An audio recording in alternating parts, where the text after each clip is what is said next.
RPN, the Roddenberry Podcast Network. This episode of Mission Log is sponsored by Raycon. Get 15% off your order at buyraycon.com/missionlog with the code MissionLog15. That's buyraycon.com/missionlog for 15% off Raycon wireless earbuds. This episode is also brought to you by Eaglemoss, Hero Collector, and their collection of exclusive Star Trek visual reference books and other great titles and gifts waiting for you at shop.eaglemoss.com/US/mission. Use the promo code MISSION at checkout for 20% off all books and graphic novels. Mission Log, a Roddenberry Star Trek podcast, episode 364, The Assignment.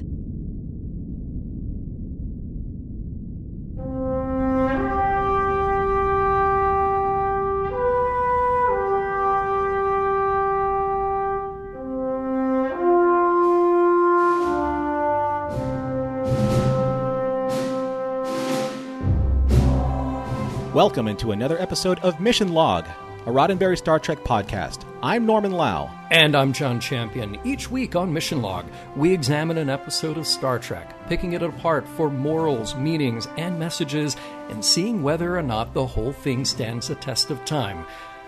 That is, we'll do all of that if you answer exactly as I say and make this easy for all of us. What? What did you say? Nothing. Just getting to the rest of the show. Today, we're talking about The Assignment, where there are just a lot of innocent engineering projects happening on board Deep Space Nine. Nothing to worry about here. Just like our podcast. Finish on time and nobody gets hurt. John, I'm a little worried about you. Something seems a little off tonight. Maybe I should just let people know how to reach us and then do our ad, and then you can get to trivia and things will just kind of normalize a little bit. Oh, hey, Norman, are you okay? I mean, you're starting to sound a little off. You don't want our listeners to get worried now, do you? Let's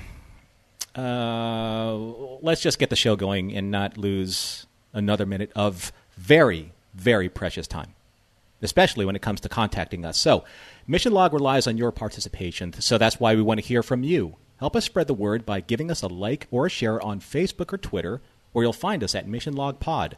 Tell others about us there, and if you're inclined to leave us a review at Apple Podcasts, we'll be grateful, and we'll share those in a future supplemental. You can reach us on Skype at Mission Log or by calling 323-522-5641. Our email address is missionlog@roddenberry.com. And remember, we may use your comments on an upcoming episode of Mission Log. We'll cover trivia in a moment, but first, a word from the Eaglemoss Hero Collector book collection. So, Mission Log listeners are undoubtedly familiar, John, with all the various collections of model starships, like collected and studied and gleaned from every corner of the Star Trek universe by Eaglemoss Hero Collector. I know I have shelves of you and me them both. occupying, Yes. occupying all of my walls. And but here's the thing: it's like they may know all of the official starships, but they may not know about how wide and ever expanding the variety is of the officially authorized special edition of books. Whoa. Yes, books. BOOKS books by Eaglemoss, and available only online at the Eaglemoss shop. So if you pay a visit to the exclusive Star Trek bookshop at shop.eaglemoss.com/US/mission, you will discover a range of definitive visual guides that go deep into the Star Trek history and canon as any books ever published, each extensively researched and developed by Eaglemoss Hero Collector under the supervision of Star Trek expert Ben Robinson. And Ben is one of my favorite Star Trek experts. I'll just get that out of the way right away. That is my bias toward Ben. Norman, I'm sure that you were like me as a kid. You had that Franz Joseph technical manual. You just poured over every page and you thought, well, it can't get any better than this. Now, this is not to diss those amazing technical manuals of the 70s, but these just go like such a step beyond. They are so well produced. I was thumbing through some today. You have the Shipyards collections, which present a timeline of literally almost every ship that has ever appeared in Star Trek TV shows and movies. Original series up to Discovery, or if you want to go backward, go back to Enterprise. Some of these volumes are dedicated exclusively to Starfleet ships, while others focus on, well, other members of the Federation, like Vulcans, Andorians, Tellarites, Bajorans. What I love is you discover so much. It'll take you through different eras, like of the Enterprise, and focus in on very specific details, like from different times, maybe different bridge configurations, layout. There's just so much in-depth story that they give you. So those books definitely go where few have gone before, deep behind the scenes of conception, development, and detail of the ships from every era. And look, it doesn't just stop there. There are graphic novels collections. I was also reading through the original City on the Edge of Forever, which then was illustrated. Probably my favorite illustration of a Star Trek graphic novel is how they handled that. And I love the way that Eaglemoss packages it, where you'll have a hardbound copy along with supplemental material. In that case, they happen to bind it along with a reproduction of one of those original Gold Key comics. It really is just perfect for a collector like me, and it looks great on a shelf. You know, a lot of us want to collect, especially those of us of a certain age, we want to collect some of the comics that we've lost or that have been mistreated in some way or another. Yes. Right? My Target, my comic book. So you get these in pristine collector's formats. They're fantastic, and they have so many different varieties for every Star Trek fan of every generation to choose from. Plus, especially for listeners of Mission Log, use code MISSION at checkout and receive 20% off all books and graphic novels. So browse around the shop and please visit shop.eaglemoss.com/us/mission and use promo code MISSION at checkout for your 20% discount. And now, because we want to keep things moving on time, precious time, as I said before, John, please keep us on track for this week's trivia for today's episode. You got it, Norman. Today's story is credited to Robert Lederman and David R. Long. Robert is a bit of a Star Trek triple threat. He started way back on TNG as an editor and continued that gig right on through Enterprise. Along the way, though, he got to try out directing by helming both I, Borg and Force of Nature on TNG. Then he started his writing credits with this episode. Along with Robert for this episode, David R. Long has very few pro credits, just once before on DS9 with Improbable Cause, and then one more coming up on Voyager. The teleplay is by Bradley Thompson and David Weddle.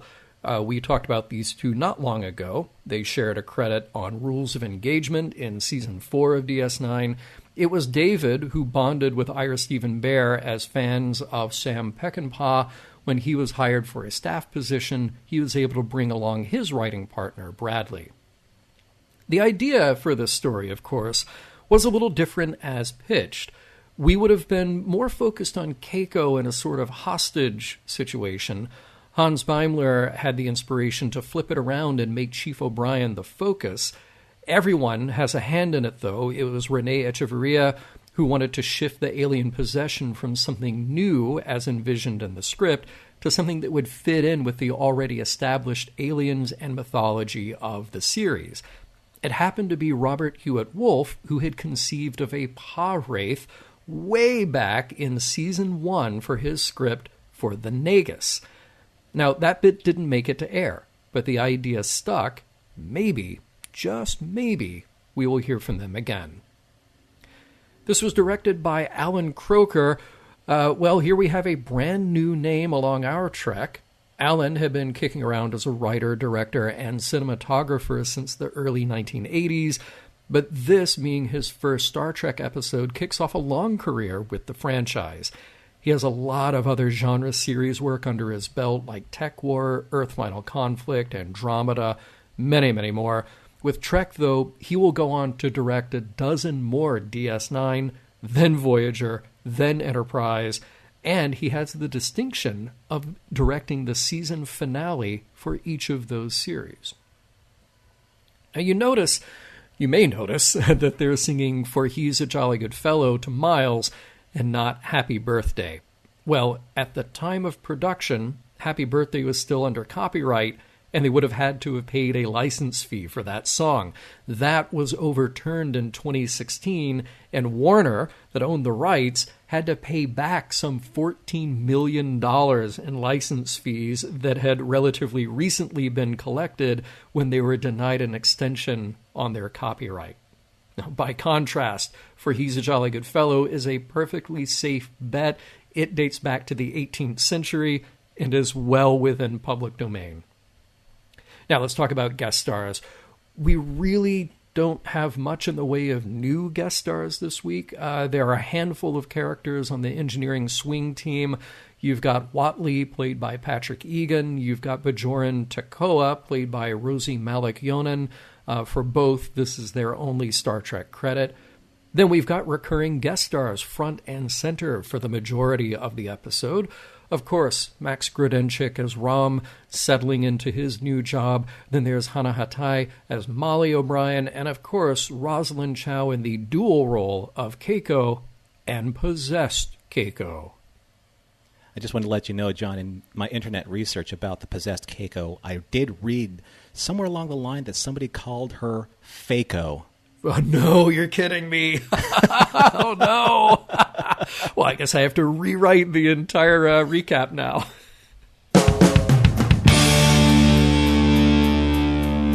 Hey, Bob, that's a nice space station you've got there. It'd be a shame if something had to happen to it.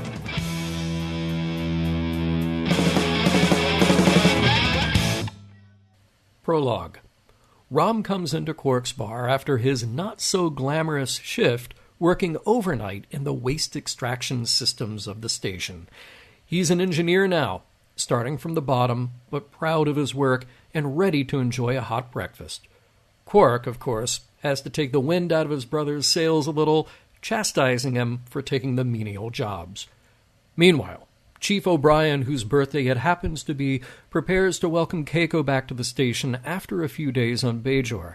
The current crisis is that Miles, with Dr. Bashir's help, has managed to kill her bonsai trees, and neither Julian nor Molly are going to be any help to break the bad news. He'll go it alone, greeting his wife at the airlock with her favorite chocolates. She's aloof, seemingly unmoved by the news about her trees or anything else. Then she has some news for him. She's not Keiko.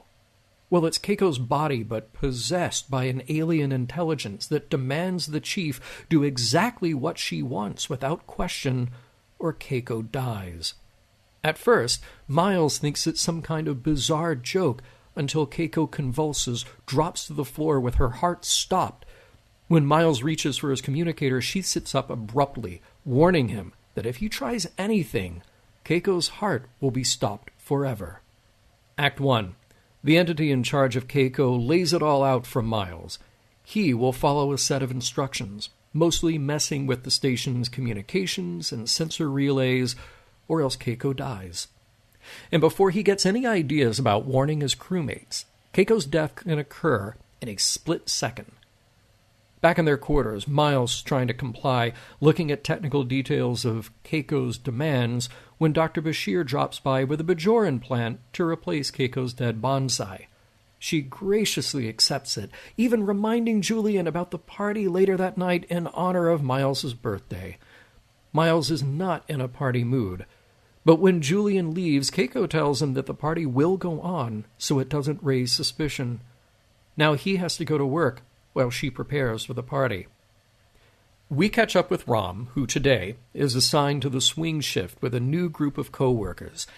As he's getting to know them, the chief appears on a view screen in their meeting room with some unique orders. He wants all of them to work on inertial couplings while he's in level 5 working on the optronic integrators. That's a long way of saying he'll be busy, on his own, and not to be bothered. Once he's hidden away in a Jeffries tube, Miles asks the station computer for some help. First, a medical scan of Keiko to see what's wrong. Nothing. Then a series of inquiries about how long it would take to render her unconscious with various technologies, all of which would take too long before the alien entity would kill her. With no other recourse, the chief begins making adjustments to the station relays. Act 2, Welcome to the worst birthday party Miles O'Brien has ever had. Here are all of his friends, unaware of what's going on. Here's Keiko, possessed by something threatening to kill her, still playing like the gracious host. She even entertains Jake and Odo's conversation about the superstition of pah-wraiths living in the caves she just visited on Bajor. Heh, pah-wraith? Don't be ridiculous. Miles is on edge. People notice, and they really notice it when he crushes the whiskey glass in his hand, drawing blood. He excuses himself when Keiko comes in, telling him to get a hold of himself. The first round was just a test. Tomorrow, the real work begins. After the party guests are gone, Keiko reasserts herself. Miles has a busy day tomorrow with a double shift. Before going to bed, he inquires a database about Bajoran pah-wraiths, but Google comes back with entirely too many results. Being called to bed again, and not wanting to raise suspicions, Miles falls asleep next to this dual entity of Keiko and whatever is inside Keiko. As he awakens the next morning, Miles instinctively reaches over to his wife, only to be startled when he remembers it's not her. She tells him to go to work, that she'll get Molly ready for school, and she rejects his attempt to get Molly to stay with friends. Molly needs her mother, after all, and she'd never do anything to harm her, unless Miles forces her to. On his way to work, Miles takes a detour to find Captain Sisko, who is in Odo's security office, but before he can get there, Keiko is on the upper level of the promenade, calls Miles's name, then plummets to the floor below. Act 3. In the infirmary, Odo and Sisko are trying to understand exactly how this happened and why the chief was there in the first place. He says he was on his way to lunch, and lucky for him, Keiko is only hurt, but will survive. She's conscious and, privately, tells Miles that she knows he was going to warn Sisko. She knows everything Keiko knows about the chief, and that's a lot. Now, to prevent any more accidents, he'd better get to work, and he has 13 hours to complete a 36-hour job, not a second more. The chief starts a countdown through the station's computer, and as he starts his work, alone, Rom quite literally pops his head in to see how he's doing. All those assignments Rom was given are done. He works fast, especially when he's not distracted by others talking to him. Seeing an opportunity here, Miles says he needs Rom's help. Some top-secret modifications to the station that nobody can know about. Of course, they do know all about it, wink, wink. He just needs Rom to pretend that they don't. Got it? Good. Time to tech the tech. The clock is ticking down, but the work is getting done. Then at some point, Dax gets the chief's attention about some anomalies she spotted. After running a diagnostic, she's come to the conclusion that they have a saboteur on board. Act 4. Sisko asks O'Brien and Dax what they've found. 943 tiny alterations that don't seem to threaten the station. Who knows, it may be nothing, Miles is trying to cover. Odo thinks it has to be someone who is intimately familiar with the station, so he'll have to start narrowing it down there. A call comes in for O'Brien in the middle of all this. It's Molly and Keiko. Molly wants to know when her daddy is coming home, and Keiko reminds him precisely that it's 2 hours, 22 minutes, and 13 seconds. With time running out and Odo looking for the culprit, O'Brien sells out Rom. He's taken away to the brig, while the chief stays behind to see what Rom has been up to. To his credit, Rom won't tell Odo anything, but that means the chief gets called in for a private conversation. Rom assures him that he hasn't broken, but he does wonder why all the modifications they're making would point a chronoton beam right into the wormhole. In fact, the deflector settings make the whole station into a massive chronoton emitter. Rom wants to know why they're trying to kill the wormhole aliens. Act 5. Chronotons are harmless to everyone on the station, but the wormhole aliens, the prophets to the Bajorans, operate in a different temporal space. Those chronotons would instantly kill them. But why? What being other than a mythological pah-wraith might want to kill the prophets? Rom might know. He's been listening to Lita tell him about Bajoran mythology. The prophets banished the false prophets to the caves on Bajor, imprisoned in crystal fire cages and forbidden to return. That's where the Bajorans got to know them as pah-wraiths. If they return to the wormhole, well, there's going to be a problem. A problem that could be resolved if a pah-wraith were to wipe out the wormhole first. O'Brien trusts Rom to stay where he is, to not say a word, so he can return to the systems he has to modify. But as soon as the chief starts up his work again, Odo catches him in the act.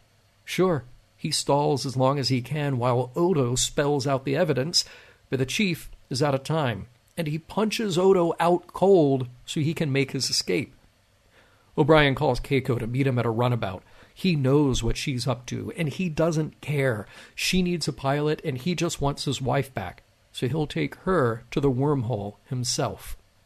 They take off, and Miles initiates his program to get them into position. Keiko has the chief hold their course just outside the wormhole where he can open up the comlink. All those modifications to the system initiate a massive surge of chronotons shooting like lightning from Deep Space Nine. Keiko looks on with excitement that after centuries of waiting, she'll see the annihilation of the prophets in their celestial temple. With the chief's planning, though, he's aimed that comm relay directly at their runabout. Those chronotons pass directly into their ship and directly into Keiko, causing an excruciating death of the pah-wraith that inhabited her body. Seconds later, Keiko is herself again, free from the visitor, and these two can return home. No actual prophets were harmed in the process. Aboard DS9, the crew wait for Miles and Keiko's return, not everyone looking so happy about what has transpired. The chief has some explaining to do. But after that, at home in the O'Brien's quarters, Keiko confides in Miles what she was going through the whole time. She was aware of the being in her, but she had no control. She couldn't sense its thoughts as much as its feelings, and it was likely not going to let either of them live. She's flattered, though, how hard her husband fought for her.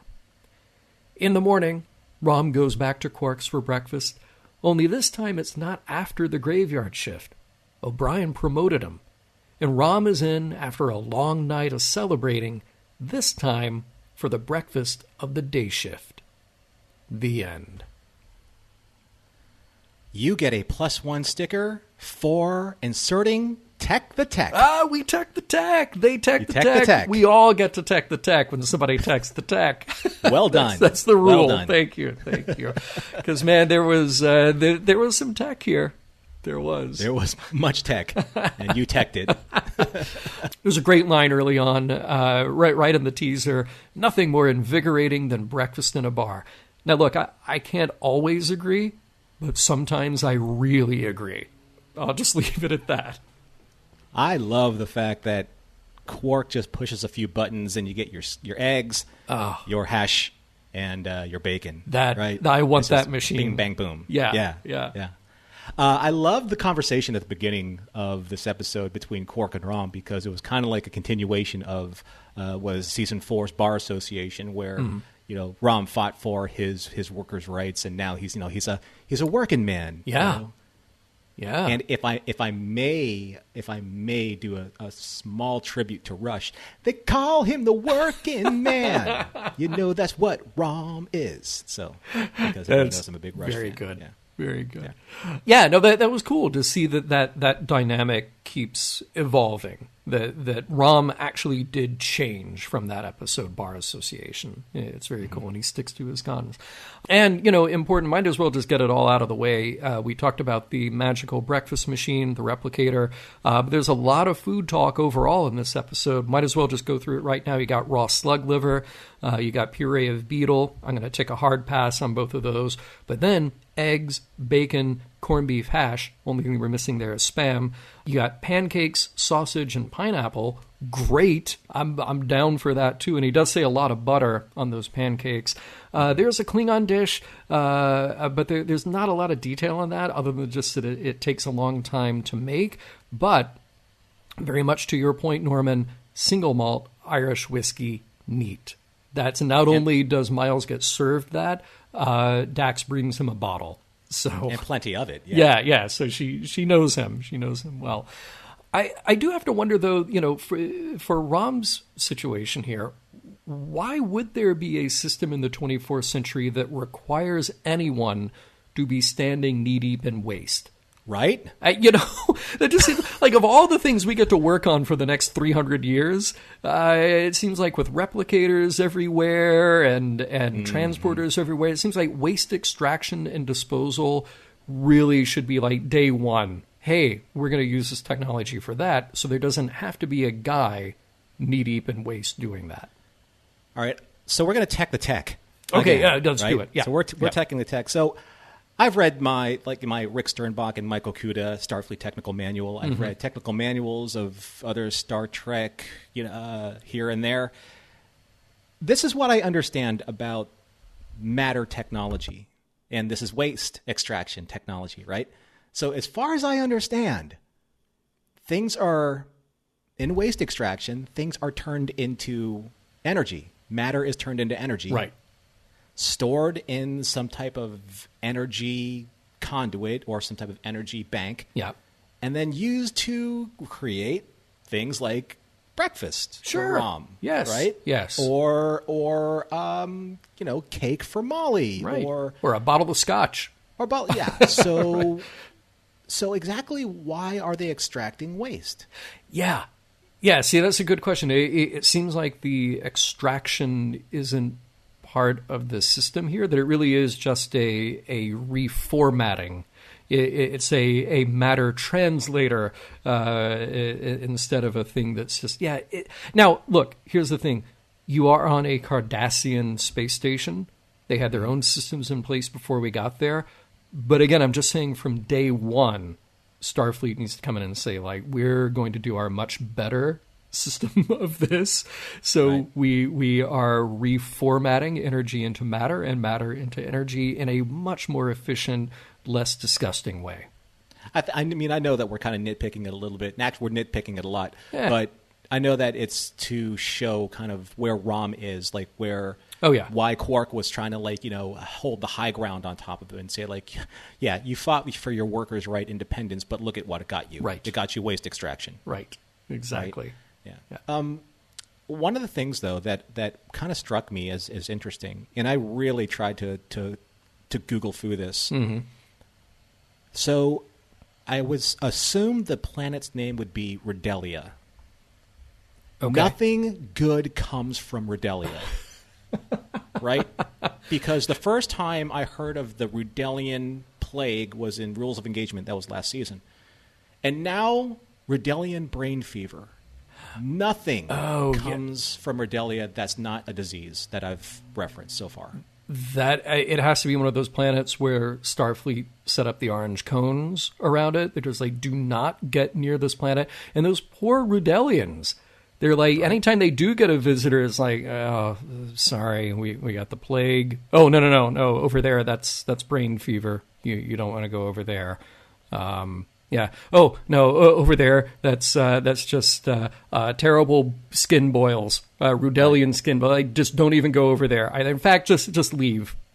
I'm waiting for the next reference from Rudelian fill in the blank. Yeah. Right. It'd be anything terrible. Anything terrible. Yeah. If only those Rudelians wore their masks. Yeah. We wouldn't be in this problem. See, if only they would. If only. Hey, did you notice that Julian said that he left a patient on the operating table when he brought over replacement bonsai to the O'Briens? Like, I hope he was kidding. I hope this was just wacky Julian doctor humor, but maybe he wasn't, because he's sort of clueless and self-absorbed sometimes too. Yeah, I think he was caught in his own lie, and he's just like, I'm just going to own this. Yeah. I'm just going to own this one. I think so, too. Yeah.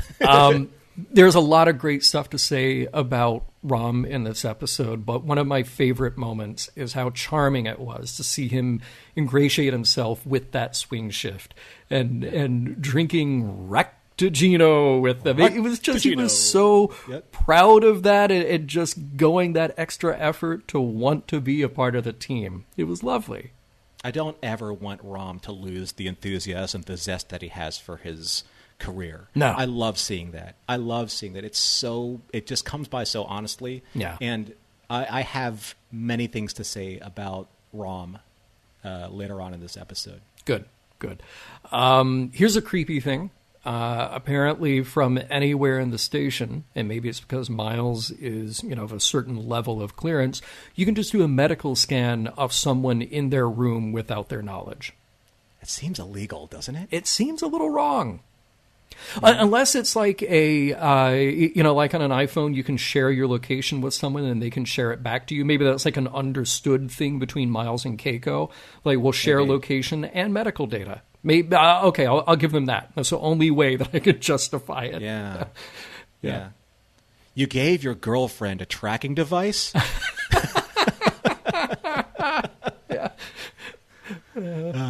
So I see this a lot in TV, and because they're trying to make a dramatic point.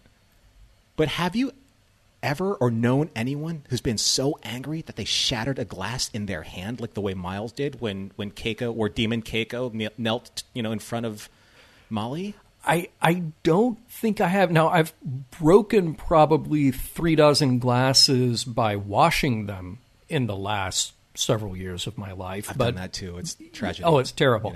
That's why I always have to buy extra whenever I buy any glasses. But no, I've never quite been that worked up. And I don't think I've ever met anybody who has either. But man, now I'm waiting for that day. I'll tell you what, like, just for the edification of our listeners, like wine glasses, the rims of wine glasses, when you're washing them, yes, those are very susceptible to cracking. You'll usually bust a chunk. Yeah. Right out. It Yeah. doesn't shatter, it just kind of cracks. Yep. But an actual like whiskey tumbler, those are very, very sturdy. Yes. So Miles was really mad. He was. Yes, he was. Hey, I want to point out a really simple special effect, but it's really effective. After the party, Keiko is putting dishes like there's the half-eaten cake and there's stuff in the replicator, and the camera tilts pans to follow her from the replicator over to Miles and back again. And at the split second that happens, you hear a whoosh, and there's a little flash of light in the periphery, and then that dish is gone, so she's ready to put the next one in. And obviously, it's a stagehand off-screen just removing that dish and resetting, but it's so perfect. I love it when just the easiest, simplest effect is so effective on screen. And we now know that, what happens with unreplicated or uneaten replicated food. It just goes back into energy. Yeah, although if there's a half-eaten cake at the end of the party, I would rather that little door just go to my kitchen. Just send that over. That'll be fine. You could always replicate a half-eaten cake. If you wanted to. There we go. It's like, here, why have a whole cake? You can just have the half-eaten leftovers. And that is immediately followed by that bedroom scene. And wow, is that chilling. In an episode that has many good moments, many good character moments, that is a really chilling scene of her manipulation of him and his just resignation to be there. I thought that was really nicely played. I think that it really plays to Rosalind Chow's strengths, this particular character, because she's very driven and very focused, and she's really good at putting you at a sense of uneasiness. Mm-hmm. You just never really feel settled, like with her motivations. Yeah, and I don't know, she does a great job at it. Yeah. One of the things that bugged me, though, and I don't know, maybe it's just because, and it happens in different series, and you get like up to a point in the series, and we're in season 5, where you would think that the crew understands certain things about other crew members. When they found Chief O'Brien in the promenade, and they found Keiko after she fell, they bring her to the infirmary, but Odo and Captain Sisko start grilling the chief, God, hardcore. You're right. Like, what are you doing on the promenade? It's like, I don't know. I was hungry. I had to go to the bathroom. Yeah, it's a free station. Come on. Exactly. Yeah. That's what I kind of took away, was like, you're only allowed to be at certain points in the station at certain points in times on your shift. Yeah. I'm like, is that how it works? That's a little weird. Right? Yeah. And I was like, what are you doing there? You're not supposed to be there. I'm like, When is this a police state, Odo? Yeah, right now. Yeah. Oh, it's like, by the way, anyone want to ask me about how my wife's doing? Because she fell like 2 stories like onto her back. Yeah. She might be dead. That's a good point. It's probably a little dialogue tweak that needed to be made Just there saying. to make it a little more sensitive. Yeah. Yeah. I do love the contrivance of the countdown clock. It's like every now and then when a show uses that and does it to really good effect, and I thought in here they made the most of that. We should have seen like something like a 24 type reference. We'll sure see that, or there's a famous episode of MASH where they have a little stopwatch running in the corner. Sure. To show you, I always think of that one. Okay, so the big observation kind of nitpick that I had was when the chief was working and he was looking for a spanner of some kind. Mm-hmm. And all of a sudden Dax shows up and she's like, it's like, Chief, I need to talk to you. And the chief's like, what are you doing up at 3 a.m.? Yeah. And she's like, well, I can't fall asleep because I gotta, because I need to look at anomalies. Anomalies relax me. I'm like, oh, okay.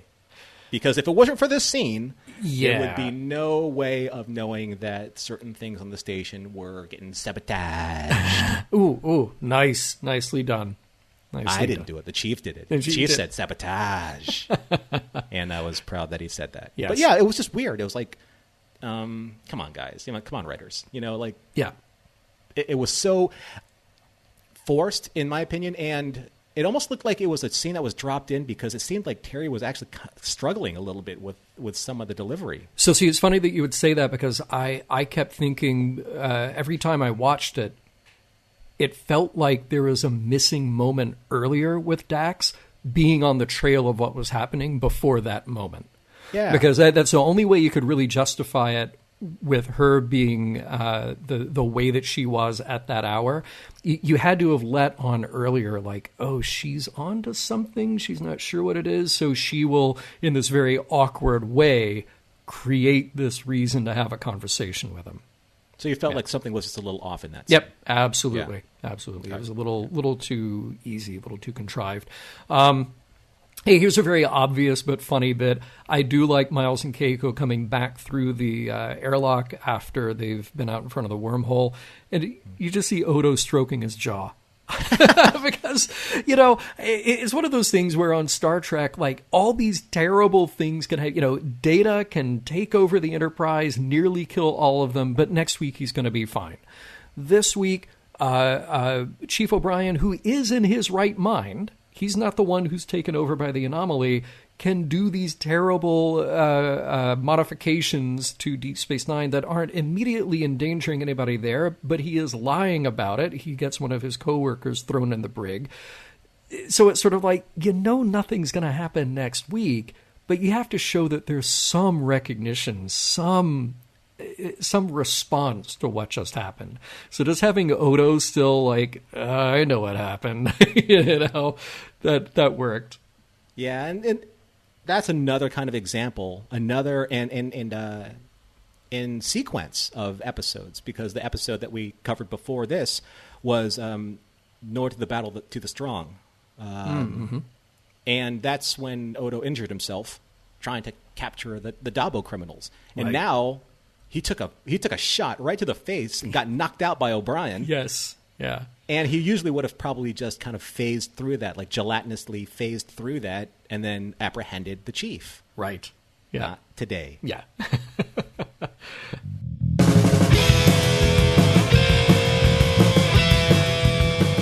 My pitch for romantic comedy of the year: Keiko possessed by a pah-wraith meets Miles possessed by the things from Power Play. Hilarity ensues and someone brings a baby for breakfast at a bar.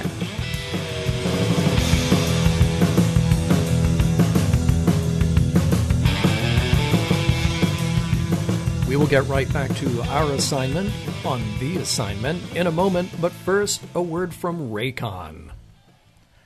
John, you and I were talking earlier about, wanting to get out, get some fresh air, take long walks, and just to be able to enjoy kind of like the solitude of the time that we have during this whole pandemic crisis.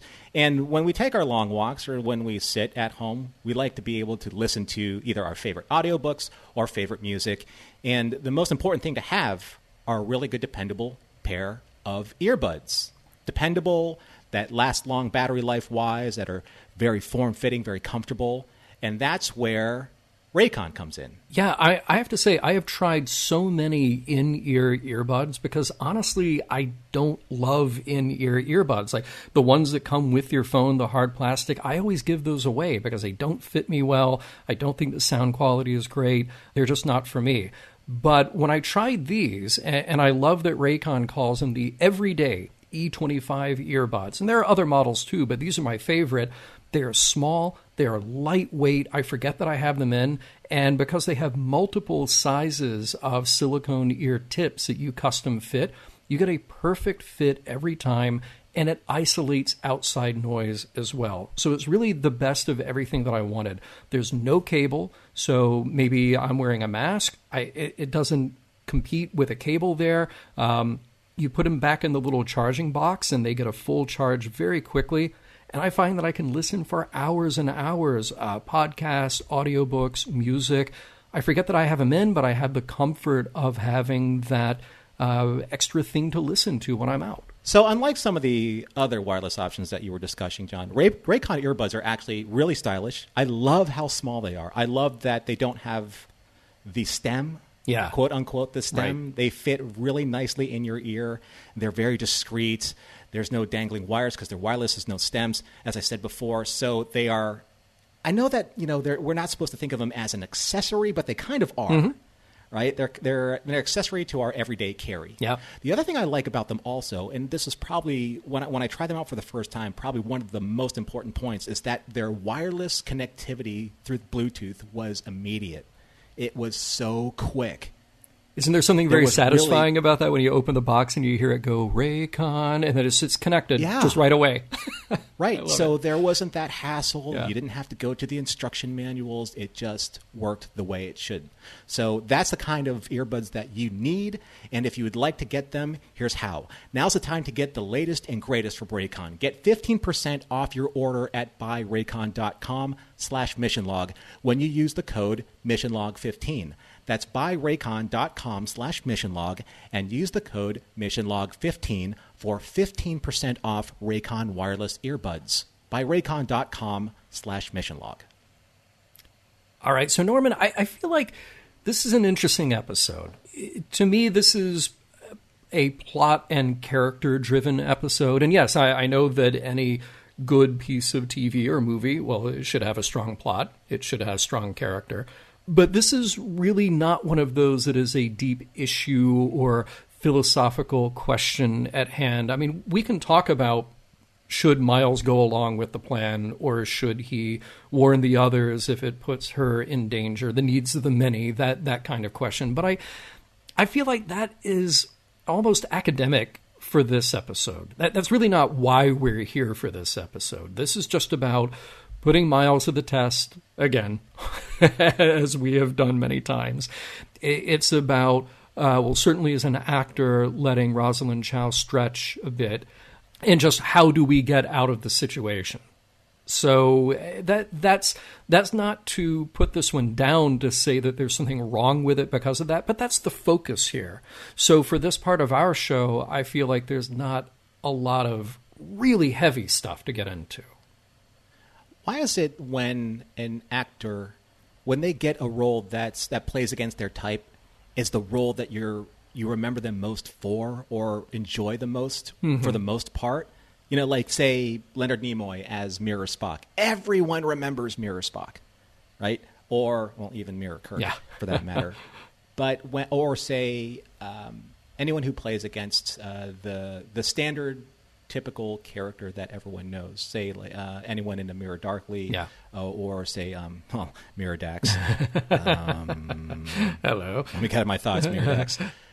But in this case, I think that Rosalind Chow was actually super, super effective as this character. Not only because that she was channeling this pah-wraith, but Keiko is very kind of specific. Yeah, I guess is the way. Specific in the way that she treats Miles. Yeah, there has not been a lot of depth there. There's not been a lot of. There haven't been multiple facets of that character. And honestly, we've kind of made fun of on a mission log many times that the Keiko and Miles relationship is probably one of the more grating and less interesting relationships in Star Trek. This really got to turn that upside down for a minute, and that was cool. Now, the downside is you only get to do an episode like this once, really. I sort of find going back to the Mirror Universe tedious if you do it too many times. Something like this with the pah-wraith, gosh, who knows, maybe we'll get them again, but you can't do that to Keiko again because you're just going back to the well too many times. Right, so sure. It's a bit of a double-edged sword to introduce something like this, but for a moment we got to step out of that normal relationship that we've had with those two characters. Well, we can talk about somebody who, in their right mind, has really grown and who we both really responded to, and that's Rom. And I started my note by saying poor Rom, because, look, he's smart and he's capable, but he's also innocent, which is great, but that also makes him a target here for O'Brien. Like, I would feel like what we don't have on screen is that Chief O'Brien and Rom need to have a really deep heart-to-heart after this, because he got used by the chief. He got thrown in the brig because of the chief. And what the chief was doing was something personal that he felt was right, but it was still personal. So between that and so much else that happens in this episode, I would really hope that we would see some repercussions in future episode. I mean, Miles punched Odo. He lied to Rom, and he forced him to sabotage the station's systems. He lied to his superiors. Like, there's all this stuff happening, and I get it, very extreme circumstances, but how would that even hold up in a court-martial? See, okay, so with Rom, though, maybe I'm seeing it differently. Okay. Because when he kind of conscripted Ron or Shanghaied Ron to do what, yes. To do that, and obviously he was playing on Rom's enthusiasm and his eagerness to prove himself. But when he told Rom, this is how I got it. When he told Rom, like, don't tell the captain, don't tell Odo, don't tell Worf, don't tell anyone of the command staff, I was kind of thinking that Rom's the kind of guy who would do that, right? Just slip and mention it. So I always thought that was the way that the chief was trying to communicate to the command staff through Rom, by Rom just admitting that he was working on secret stuff for the chief that he couldn't talk about. Oh, okay. So you're much more optimistic than I am. Because to me, I looked at this as this is a violation of trust. And by saying to Rom, you can't talk about this, not only am I using you for something that you should not be doing, and that shows that I can exploit you by doing it. Not that any of this is going through Chief O'Brien's mind, but I'm talking about what are the repercussions afterward. Then it sort of shows this potential for abuse within that chain of command by saying oh, no, it's perfectly reasonable that a senior officer would, and I know the chief is not an officer, but a senior could tell you, don't report this. Don't let slip if anything seems out of the ordinary to you. And maybe I'm just going down a much more cynical road here, but it seems like this is a very bad lesson for Rom to learn early on. I know he's not going into Starfleet, but he's within the structure, and this sort of reinforces a message that's like, wow, day 2, and I'm already being told to do something that I shouldn't be doing, and I can't even report it if there's something that doesn't seem right. Well, that's kind of tropish, though. I mean, how many times in either cinema or on TV where kind of like the veteran will take like the new guy around the block and say, hey, Junior, if you want to, it's kind of like Bud Fox and Gordon Gekko. You want to play the game, you got to be able to break the rules. And I'm going to use you as my buffer to break all the rules. You're going to get me information, which is against, trading laws, but you're going to get me the information I need to be able to, get the leg up on people when the trading days open. But the thing is that that's weird. It's like I didn't see it at the start. I always thought that the chief was trying to find a way to communicate outside that. But when he served up Rom as his patsy, I was like, dude, that is low.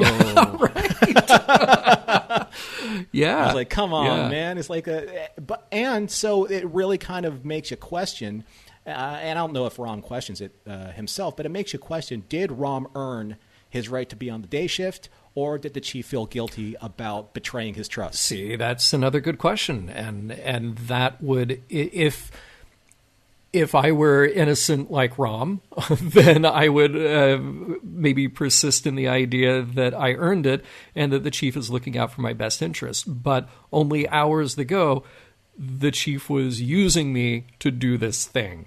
You know, and Quark's the kind of brother he would be like, the only reason why you got the day shift is because the chief used you to do what he needed to do. You didn't earn it, right? And then Rom would be like, yes, I did. Yeah, yeah, exactly.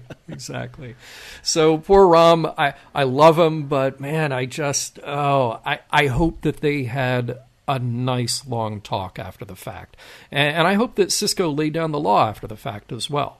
Because I don't think that I can make a case to say that what the chief did was completely wrong, but there's still something about it that is uneasy here. Speaking of dis-ease and unease, let's talk about that party scene. Yeah. Whoa. Yeah. To me, this was the most relevant, relatable moment in maybe all of Star Trek that has ever been made. Yeah, ever been in a social situation where you and someone else, you're coming into it with your own history, your own agenda, your own problem, and you are putting on a show for everyone else and just barely holding it in until maybe it snaps, or maybe it doesn't. Maybe it snaps after you leave that party or that family gathering or whatever. Man, that scene was gold because it was so uncomfortable. Right, yeah. Yeah, it was very tense. Yeah. Very tense in a very realistic sense. Oh, yeah. Yeah. So I hand it to them for sure for putting this very relatable slice of human experience, just dropping it right there into this little sci-fi fantasy show. Well, that's what I like about Deep Space Nine a lot, is that you get to see these side stories. It's not about just being on the bridge the entire time, or in this case, being in ops the entire time. Right. And I think that another discussion point that I came away with is, and it wasn't easy to see in this episode, but it is kind of relevant, and that's kind of being the risks of being in a military family, right? Mm-hmm. And I know that Starfleet isn't military per se, but let's just use the name military for the nomenclature of this point. In Nor the Battle to the Strong, the reason why Sisko was so worried is because Jake is, by extension, part of a military family. He wouldn't have been there on that planet on Agilon Prime. I pulled that from memory, folks, just to let you know. I can vouch for that. That's very good. Right. Yeah. So he was on Agilon Prime, and he was in harm's way in a military war zone. That's the risk of being part of a military family. It's the same thing here. Keiko was on Bajor, and she accidentally released one of the pah-wraiths, and she brought that pah-wraith back to the station, knowing that she can exploit Miles to do what she needs to do. Yeah. But the thing is that's putting another family member at risk, being part of this military family. So I found that kind of interesting and relevant here, just in terms of, do you choose to put your family at risk when you have a family being in Starfleet, or do you choose not to have a family so you avoid those situations? Well, right? Because there are some people that don't want to have families just for that reason. Yeah. I mean, take it back to TNG, the first time we get a kid in the cast of Star Trek or on the crew of the Enterprise, and here's this kid. Yeah, he's smart, he's capable, but he's still a kid. And that then raises now as a doctor, I've got a couple of responsibilities, a responsibility to my job, but also to the child who I'm raising. To the captain, it's this other responsibility, not just to the crew and the well-being of the ship, but, there is a child here. And if I do something like set the auto-destruct, well, it's not just the crew who signed up for this, it's the kid who's along for the ride as well. It gives this whole other dimension to it, which I think is, I think arguably is being done better on DS9. than probably we saw before on TNG. But it does fit in well to this question that you're raising about, okay, what is Starfleet? What is that mission? Because it's not specifically military, but it is quasi-military enough that people are signing up for a role in a hierarchy where their dedication is to the job, to the mission, and the things that come along as a distraction, then when they are there with you, it gives a whole other perspective on where your loyalties, where your concerns, and where your direction goes.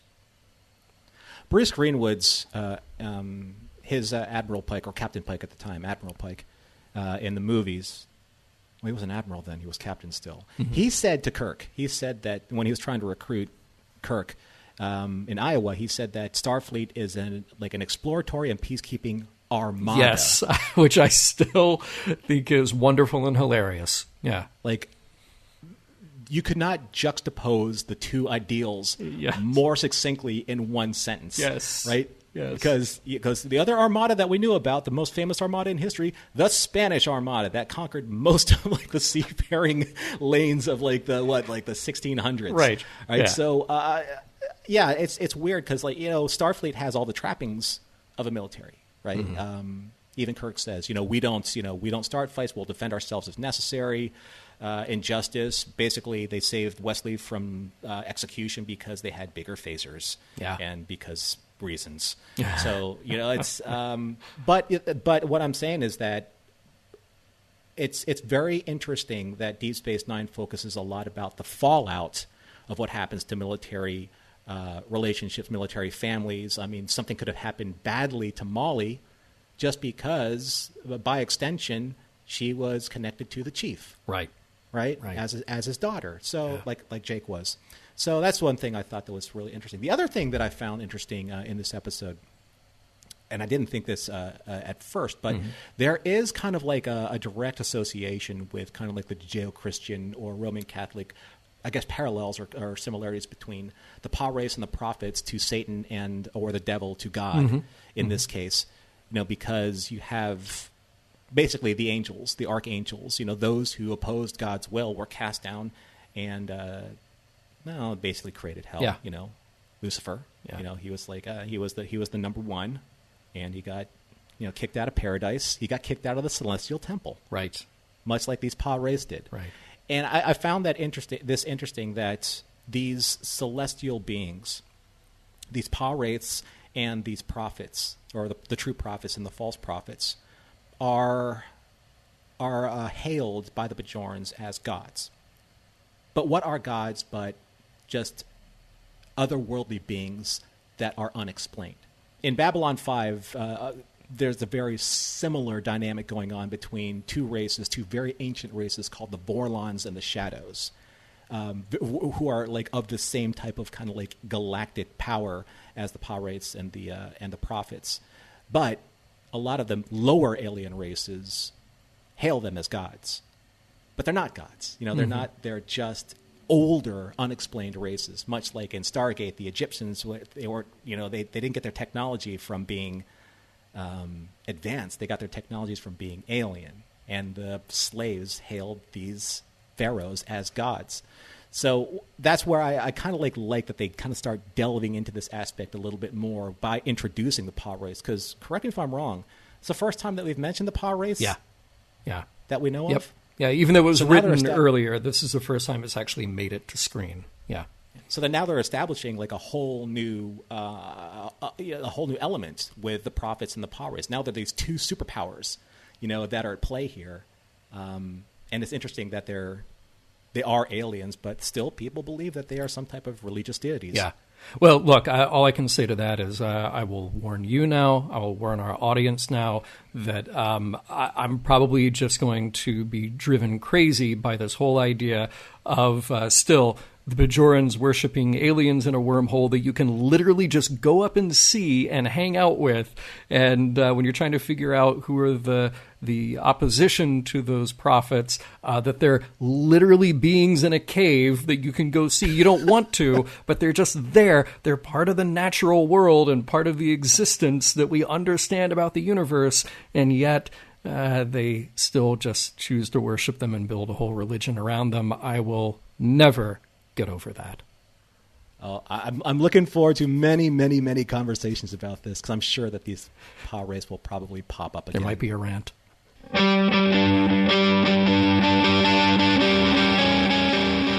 Now it's Molly's turn to be taken over by an evil non-corporeal alien entity, right? Maybe not. Let's see if Norman and John have a better idea.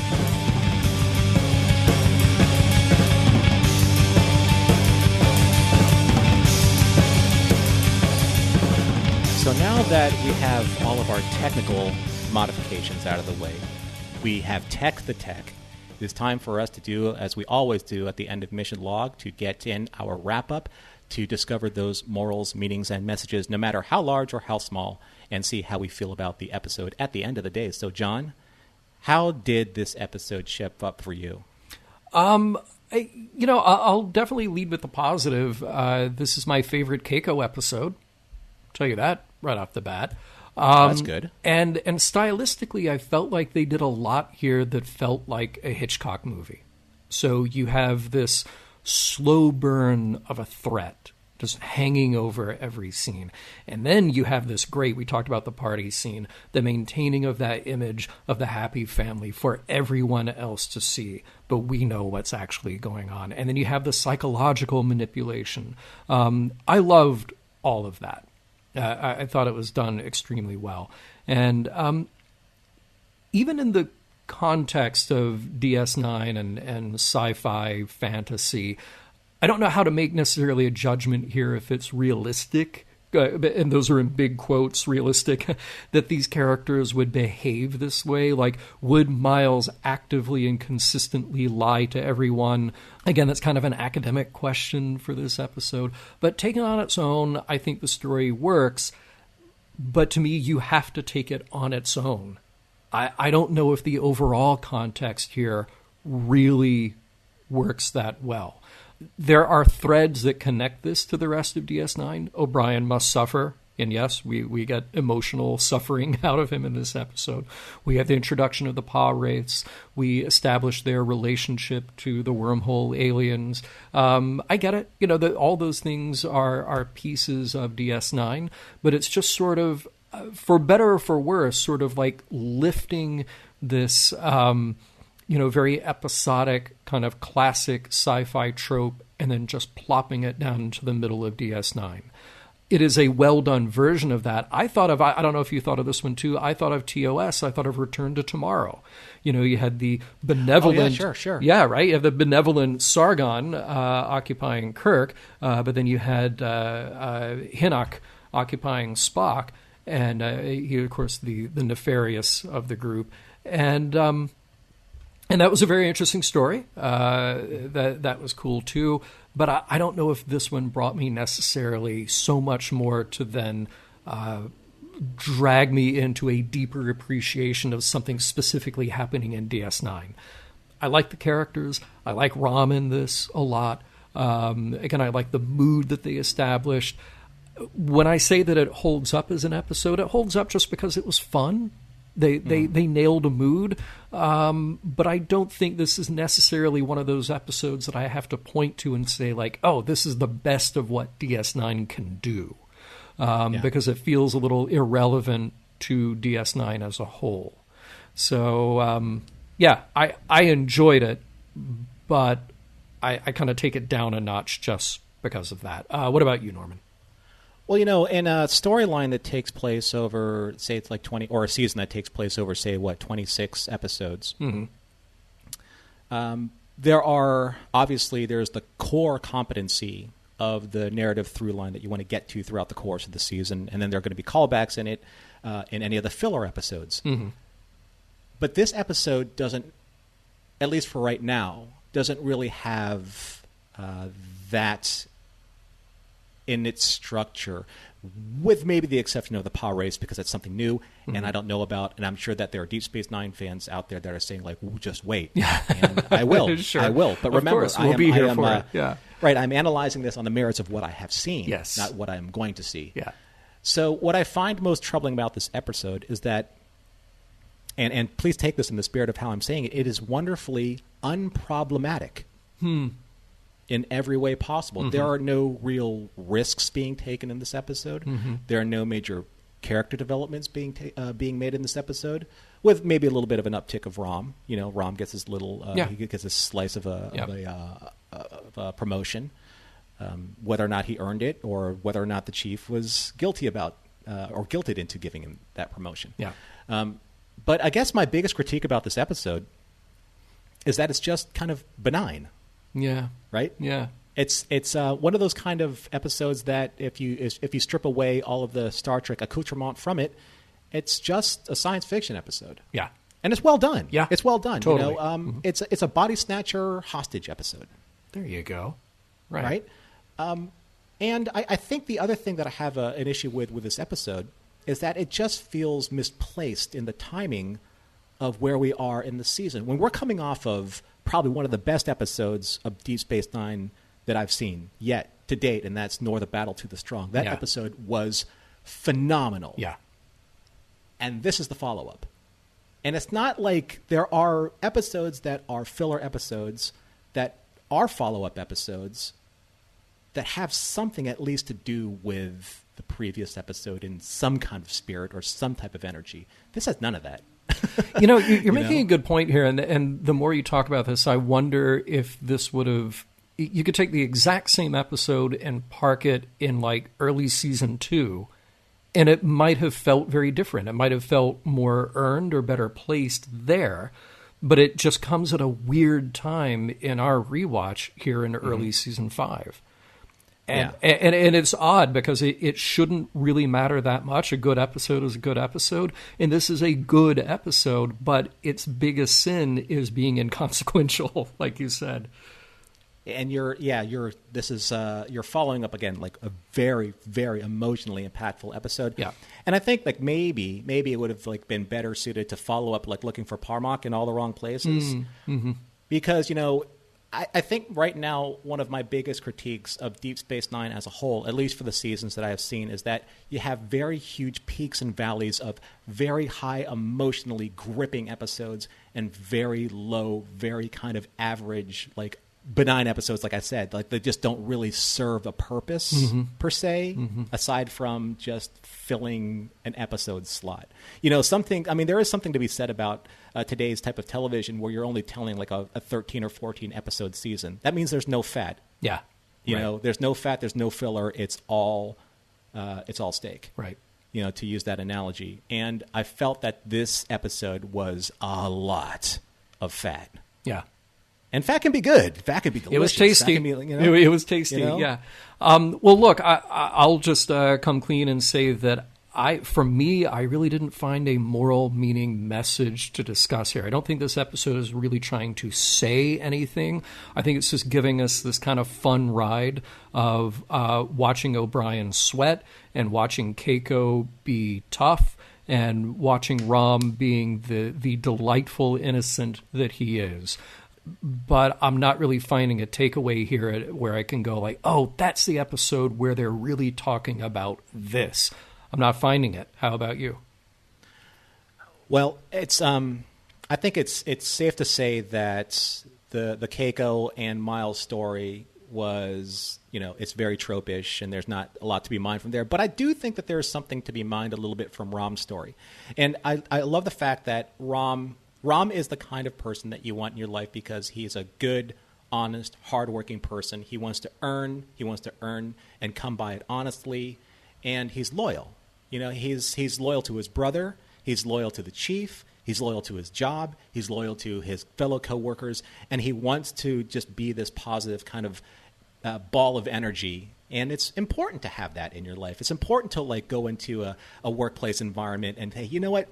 I'm not having the greatest day, but man, if I talk to Rom, it's going to be a better day. Yeah. It's just gonna be like he's gonna say something wacky or offbeat. That's just because that guy, his engine just doesn't quit. He is just going and going and going. And I think that's something fun to have around. But the funny thing is that in this series, probably more so than any of the series that I've seen so far, all of my favorite characters, with the exception of Quark, are secondary characters, non-main cast characters, and all of them are alien. So my favorite characters so far are Rom, Quark, Garrick, and Dukat. Okay, wow. Okay. Yeah. Right? Yeah. And the reasons why is because I feel that... Oh, and Morn, of course. Of course. Yeah, you have to... Right? Come on. Yeah. But I just believe that, or at least from what I've seen, is that each one of these characters represents a very extremist part of the human experience. And none of them are human. Right. Yeah. So you have Quark, the ultra-capitalist. You have Dukat, like the ultra-nihilist. You have Garrick, like the paranoid and the ultra-conspirator. And then you have Rom, kind of like the ultra-optimist. Yeah. Right? Yeah. And none of them are human, but they all together combine to make a lot of what you find interesting in a human being for various reasons. Mission Log is produced by Roddenberry Entertainment, executive producer Rod Roddenberry. Our website and your opportunity to comment and connect with us is missionlogpodcast.com. If you'd like to support Mission Log directly, you can do so at patreon.com/missionlog. Enjoy all the great Roddenberry podcasts at podcast.roddenberry.com, where you'll find Women at Warp, Priority One, The Trek Files, your daily Star Trek news, and Shabam. Shabam! And for more Star Trek news and discussion, be sure to visit trekmovie.com. On the next Mission Log, Trials and Tribulations.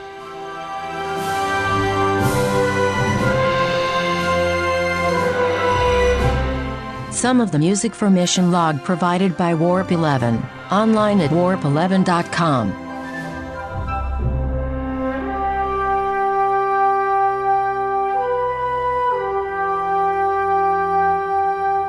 I'm glad they got this pah-wraith out of the way so it will never bother anyone again. That was a close one. Could you imagine if there were more of them?